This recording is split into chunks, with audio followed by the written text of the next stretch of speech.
Welcome to Session 8.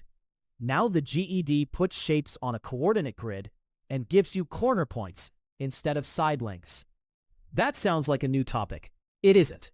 Your formulas still need lengths, so the only new skill is turning coordinates into lengths.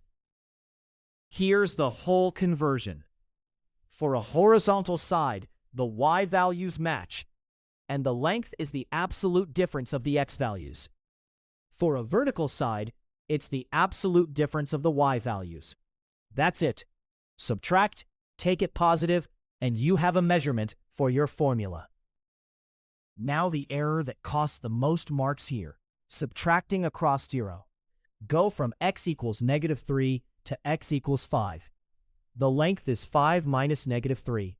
Subtracting a negative adds, so that's 5 plus 3, which is 8, not 2. Whenever a coordinate is negative, write the absolute difference out. Don't do it in your head. Second trap, and it's visual. From x equals 2 to x equals 7, the length is 5. But count the grid lines you touch, and you'll get 6. Length measures the spaces between lines, not the lines. Fence posts versus fence panels, there's always one more post than panel. Subtracting avoids it entirely. 7 minus 2 is 5. Let's do a rectangle.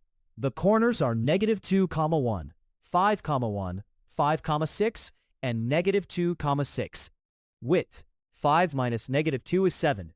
Height, 6 minus 1 is 5. Area, 35 square units. And notice, you never needed all 4 corners. Opposite sides match, so 2 coordinates each way is enough. Now a triangle. The base runs from -4, -1 to 6, -1. Both y values match, so it's horizontal. 6 minus -4 is 10. The third vertex is at 2, 5, so the height is 5 minus -1, 6. Area is 1/2 times 10 times 6, 30 square units. And here's the key. That top vertex could slide left or right all day. Its x-coordinate doesn't affect the height. Composite figures work on the grid too. Take an L-shaped polygon with vertices at 0, 0, 8, 0, 8, 3, 5, 3, 5, 7, and 0, 7. Enclose it in an 8 by 7 rectangle, 56, and subtract the missing 3 by 4 corner, 12. That's 44 square units. One tip, plot the points in order and close the polygon back to the start. A warning about wasted work. When a coordinate figure has a slanted side, students reach for the distance formula. Usually, you don't need it. Triangle area needs a base and its perpendicular height. And on a grid, those are the horizontal and vertical measurements sitting right there. Compute a diagonal only if the formula asks for it. Last piece, and it catches people. Map scale. Suppose one grid unit represents 4 meters, and a play area is 6 units by 3. Convert each length first. 6 units is 24 meters. 3 units is 12. Area is 24 times 12, 288 square meters.